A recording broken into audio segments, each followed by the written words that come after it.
उनका टाइम भी कंप्लीट हो और जो भी प्रॉपर्टी है चल या अचल घरों की, कंपनी की, फर्म की, नदी की या उसके संचालकों की, उनको अटैच करेंगे, 60 दिन के अंदर निलाम करेंगे, अपना एक अकाउंट ओपन करेंगे डिस्ट्रिक्ट में या डिवीजन में या तहसील में, और उस अकाउंट से तमाम आवेदकों का पैसा उनकी जमा राशि का 2 से 3 गुना वापस करेंगे। ऐसा इस कानून में लिखा है। हमारे फतेहपुर जिले में लगभग 22-23 लाख लोग सभी पीड़ित हैं जो अपने आवेदन इस एक्ट के अंतर्गत कर चुके हैं, लेकिन वहाँ भी अनियमितताएं बहुत सारी 180 दिन से ज्यादा हो चुके हैं, 2-3 साल हो चुके हैं लोगों को, लेकिन प्रोसीडिंग तक अभी आरंभ नहीं की गई है। ना जो संचालक थे कंपनीज की, सोसाइटीज की, उनको नोटिस तक इशू दिए गए हैं, उनकी प्रॉपर्टीज को चिन्हित नहीं किया गया है, कुछ सीज करना है या निगरानी करना, तो दूर की बात है भुगतान को फिर और अंतिम करीब हो। तो इस प्रक्रिया को थोड़ा सा तेज करवाएं, चूंकि लोग डरे हुए हैं, भयभीत रहते हैं, प्रशासन भी डराता है, शासन भी डराता है, तो थोड़ा सा इसको भयभीत कीजिए कि जो कानून है तो कानून की अनुपालना हम कानून की फसलों पर बैठे हुए लोग करेंगे, जो आपके अधिकार हैं वो आपको दिए जाएंगे। थोड़ा सा इनको आश्वस्त करें और कुछ हमारे बारे में सुनने जिस पर से आप जानते हो। मेरा कहना यह है कि वर्ष 2009 के तहत जो कलेक्ट्रेट कार्यालय में पटल खुला हुआ है, जहाँ पर प्रत्येक निवेशक का आवेदन हुआ, वहाँ पर आवेदन तो ले रहे हैं लेकिन न कोई रिसीविंग दे रहे हैं, न उभर रही है। दूसरा जो क्रमांक डाल रहे हैं, 10 निवेशकों को एक ही क्रमांक दे देते हैं और उन्हीं के जो रिकॉर्ड में है लगभग 20 लाख से ऊपर आवेदन जमा हो चुके हैं। तो इस तरह की वहाँ भी अनियमितताएं हैं। इसके लिए एडीएम महोदय ने कई बार हमसे वादा किया था कि हम इसको लिखित में आदेश कर देंगे, आपको रिसीविंग भी दिलाएंगे, जो भी सुविधाएं जिन्हें इस तरह से मिल सकती हैं वो आप लोगों के लिए हम मुहैया कराएंगे। लेकिन 20 महीना हो गया हमको आंदोलन चलाते, लेकिन केवल झूठे वादे रहे, किसी भी काम में उन्होंने अपनी तत्परता नहीं दिखाई। और जो आवेदन जमा करती है वो लेडीज है, क्या नाम होगा, पिंकी मैडम, हाँ, वो बेचारी अकेले लगी हुई है, पूरे जिले का पिंकी मैडम काउंटर अकेले देख रहे हैं। इसके लिए हमने एप्लीकेशन दिया था कि फतेहपुर जनपद में 3 तहसीलें हैं, अगर एक व्यक्ति नहीं संभाल सकता है तो तीनों तहसीलों में डिवाइड कर दीजिए, तो आसानी से आवेदन जमा हो जाएंगे। एक जिले का काम एक संभालता है तो वो 3 लोग संभालेंगे, आसानी से जमा भी हो जाएगा, रिसीविंग भी दे दी जाएगी, सुविधा भी हो जाएगी। क्योंकि एक जगह जमा होने से 50-50, 60-60 किलोमीटर से आदमी आता है, इसके बाद कभी पता चला उनका स्वास्थ्य खराब है या छुट्टी में है तो वो व्यक्ति फिर वापस चला जाता है। इसलिए इस पर गौर किया जाए। और कई बार हम दे चुके हैं लेकिन ध्यान नहीं दिया जा रहा। ये सब गरीब हैं, मजदूर हैं, किसान हैं, इनकी तरफ भी कभी अधिकारी ध्यान दें, क्योंकि वास्तव में इनकी भी पीड़ा है। क्योंकि अधिकारी दिन भर जनता के ही काम में रहते हैं और ये भी जिले की जनता है, कहीं बाहर की नहीं है, कहीं पाकिस्तान की नहीं है।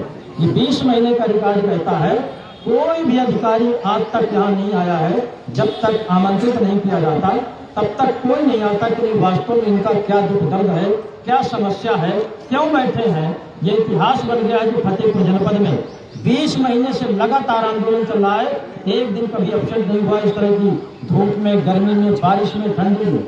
ये अपने आप में फतेहपुर में मिसाल है। लेकिन किसी भी अधिकारी का जमीन नहीं जागा कि वास्तव में इनसे चल करके पूछा जाए। इसका अगर कोई प्रभावशाली व्यक्ति एक जगह बैठ जाता है आंदोलन के लिए तो पूरा शासन प्रशासन चल के वहां पहुंच जाता है, लेकिन इन पीड़ितों के लिए किसी के पास कोई जगह नहीं है। इसको मैं कई बार कह चुका हूं, कभी कभी तो गुस्से में भी बोला हूं, लेकिन ऐसा लगता है कि बहुत बुरी तरह से गरीबों को यहाँ उपेक्षा की जाती है। ये मेरा निवेदन है कि अधिकारियों से कहीं आप मैसेज पहुंचाइए कि उनकी भी सुने और नियमता काम करें। जिस तरह हमको नियम का पालन कराया जाता है वो स्वयं भी नियम का पालन करें। प्रधानमंत्री कार्यालय में हम लोगों ने आवेदन कराया है, वहाँ बाकायदे मुहर दस्तखत करके रिसीविंग दिया है, तो क्या वहाँ का नियम अलग है, हमारे जिले का अलग है? ये नहीं होना चाहिए। ये मेरा निवेदन है। इसके लिए थोड़ा सा हमको बता दें कि क्या मैसेज होगा। देखिए, मैं जो आपने दूसरी बात अभी कही कि जो हम आवेदन पत्र दे रहे हैं उसकी प्रॉपर रिसीविंग होनी चाहिए, सीक्वेंस में होना चाहिए, उसका बाकायदा एक रजिस्टर या कोई ऐसी चीज़ मेंटेन होनी चाहिए जिससे ये पता हो कि हमने आवेदन इस दिनांक को दिया और इस पे अब तक की ये जो भी कार्रवाई हो अगर हम जानना चाहें तो हमें पता चल जाए। कुछ नहीं मिला। तो ये बात तो मैं अभी जाऊँगी, मैं आपके ये जो प्रत्यावेदन है इसके साथ साथ डीएम साहब से हम चर्चा भी कर लेंगे इस बात को, इसको सुनिश्चित करा देंगे।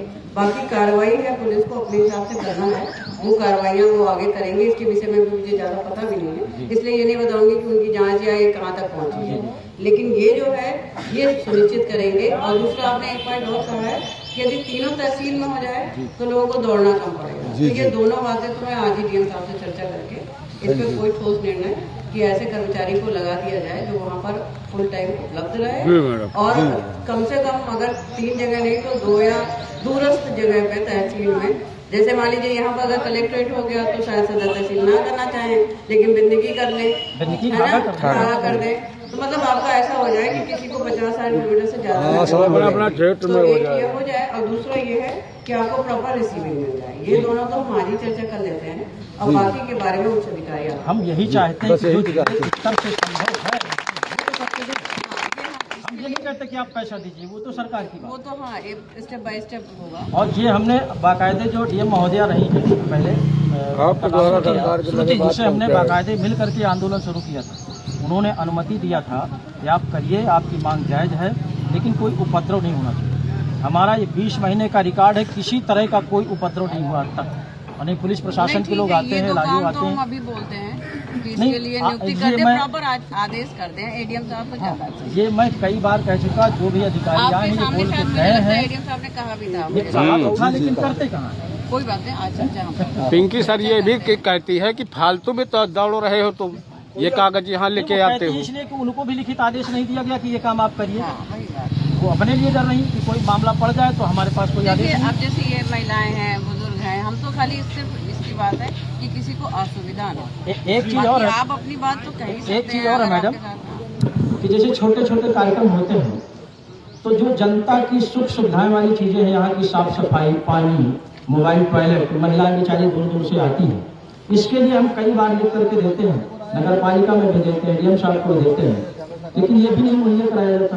आप बाकायदा सूचित करके अनुमति लेकर करें तो वो सारी चीजें अनुमति कौन देगा? अच्छा हमको अधिकारी ही को देंगे, अधिकारी हम जब उनको देते हैं तो अपना प्रार्थना पत्र देते हैं जी हम देते हैं, हमेशा देते हैं। कितने को हम ये धरना जी करेंगे ये दे चुके, हमारे पास प्रमाण है। तो जो जब अनुमति करते हैं तो उसमें फैसिलिटेट भी किया जाता है कि यहाँ पर मोबाइल टाइटल अनुमति आपको पेपर में आप देखिए, पेपर में आया है, पेपर में बताया जाता नहीं, है। जैसे ये अभी कर रहे हैं आज, अगर अनुमति है जिसकी भी है, चाहे वो एडीएम साहब ने करा हो चाहे डीएम साहब ने करा हो, वहीं पर ही सभी विभागों को लिख दिया जाता है। जैसे आपको तुरंत जरूरत नहीं पड़ती, लेकिन हम लोग जैसे अग्निशमन मान लीजिए, कोई मान लीजिए अपनी बात हो जाती है, तो हम इतने गैदरिंग है हमारे लिए, तो सबका सुरक्षा बहुत इम्पोर्टेंट है, तो हम लोग सभी को लिखते हैं कि आप जैसे अब महिलाएं हैं जो टॉयलेट होती है वो आके खड़ा हो जाता है, एक एम्बुलेंस करवा देते हैं, तो अनुमति लेकर करें तो आपको ये सारी सुविधाएं होंगी। अनुमति तो ये निरंतर आंदोलन चल रहा है सबके संज्ञान में है। 1 तारीख 16 तारीख को ये कार्यक्रम होता है, बैठक होती है, इसी के माध्यम से ज्ञापन देते हैं। अनुमति लेना 2 अलग चीजें हैं। अनुमति रोज लेना पड़ेगा। आप अपने एक रूपरेखा बना लीजिए, जैसे मान लीजिए आपको 1 तारीख अब 16 तारीख जो बताया आपने, हाँ, कि हम 1 को करेंगे 16 को करेंगे, इसको आप लिखित में हम लिखित में देते हैं, 4 दिन पहले देते हैं। एलआईओ को देते, एलआईओ महोदय हो गया, उनको भी अवगत कराते हैं, डीएम साहब को देते हैं, उसका पेपर में आता है कि हमने दिया है। तो अब ये चूंकि जिले से होता है तो हम यही तो बड़ा दुख होता है, ये बात कर लेंगे हम। यही तो बड़ा दुख होता है। और दूसरा ये रजिस्टर और ये मेंटेन हो, ये तो बिल्कुल सही है। अब हम एक और निवेदन करेंगे कि अगर अब नहीं सुनी गई, क्योंकि 20 महीने हो गया है, तो हम फिर वही बात आ जाएगी कि बिना न माने तो जला देगा। हाँ ठीक है, फिर आप हमारी मजबूरी है, ये शौक नहीं, हम लोग नेता नहीं है, पीड़ित लोग हैं, तो फिर कई चौराहे की धमकी देते हैं तो फिर आ जाते हैं, फिर कहो 4 आदमी के लिए। बस मेरा सजेशन ये है, आपको जो भाई आपका प्लान है वो करेंगे ही आप, लेकिन जो भी आपका प्लान हो उसको प्रॉपर तरीके से सूचित करें, उसकी प्रॉपर अनुमति लें। हम हर कार्यक्रम में 4 दिन पहले सूचित करते हैं, कभी ऐसे किए नहीं हमने। तो अगर सूचित करके करेंगे तो वो जो आप सुविधाएं कह रहे हैं वो नहीं करते, इसी बात का दुख है, कभी नहीं ये करते। 3 पॉइंट आपके 3 पॉइंट देखिए, तो ठीक है, अभी उसका प्रयोग करके करवाइए। इस ज्ञापन के अतिरिक्त 3 बिंदु आपके आ गए, वो तीनों बिंदु मैं बता दूंगी। ठीक है, मैं कोशिश करूंगी कि वो तीनों हो जाए। एक तो ये कि जब आप अपना आवेदन दे रहे हैं तो उसकी प्रॉपर रिसीविंग हो जाए और उसका ऐसा प्रॉपर रजिस्टर हो जिससे आपको पता चले कि आपने कब दिया, दिनांक, डेट लो और ये सारी हमारे पास सारे प्रमाण हैं, हाँ कि जब आप भी देते हैं सारे प्रमाण हैं। उन्होंने हमसे कई बार वादा लिया है कि हम इसका लिखित आदेश करेंगे, एक कॉपी आपको मुहैया कराएंगे और उस मैडम को भी देंगे जिसको लगाया गया है, और रिसीविंग भी देंगे, मोहर भी देंगे, सब कुछ करेंगे, लेकिन आज तक कुछ नहीं। मुझे लगता है आज आप डीएम साहब से मिले भी थे। 4 दिन पहले मिले, आज अभी मुलाकात आज नहीं मिले। आमंत्रण पत्र दिया था सर मंगल के लिए। आज इनवाइट हम कर चुके कई बार, दसियों बार कर चुके, दसियों बार, एक बार नहीं दसियों बार। डीएम साहब नहीं आती हैं तो मिलेंगे भी, चाहे पूरी जनता जाएगी। गाँव के 80% लोग इस उसमें पेपर में आ जाता है और वो भी प्रूफ नहीं तो और क्या प्रूफ आपको चाहिए पहले बताइए। हम लोग जब ज्ञापन देने जाते हैं हम हर बार मैडम इससे बड़ी और कोई क्या प्रूफ आपको दिया जाए। में आता है, अनुमति होती है, अनुमति होती है जब वो अधिकारी आते हैं लेते हैं और ये मोबाइल में फोटो ली जाती है तो क्यों ली जाती है? आवेदन वाली आवेदन वाला तो आवेदन करने आवेदन को में ज्ञापन ज्ञापन ज्ञापन ज्ञापन कहने का ढंग उनका ज्ञापन कोई सुनवाई नहीं जैसे होती। जैसे ये आवेदन हमने दिया तो वह क्रमांक डालती है कि ये लगभग 20 लाख से ऊपर करना है आवेदन, तो वो 20 लाख से फिर कहा 19 आ जाए, फिर 18 आ जाए, फिर 21 पहुँच जाए, कोई सीरियल नहीं है, तो कोई सिस्टम नहीं। जनता में सर आक्रोश आ गया है। ये आपका प्रॉपर डॉक्यूमेंटेशन हो जो आप आवेदन दे रहे हैं, ये तो पहले ही हो गया। दूसरा भाई जब ये हम कानून के तहत सब काम कर रहे हैं और पहले से अधिकारियों को सब कुछ पता, डीएम साहब से कई बार मिले हम वहाँ, तो उन्होंने बड़े कायदे से बताया कि नहीं आपका भुगतान होगा, थोड़ा सा समय लगेगा, आगे जैसे होता सब ये डीएम साहब ने दिया। नहीं, इनसे भी मिला है उसके बाद ठीक है, हम ये आपका ज्ञापन दे देंगे। कुछ और आपकी तो बातें दिखे जो नहीं हैं, तो वो बता देंगे। भाई सरकार की जो मंशा है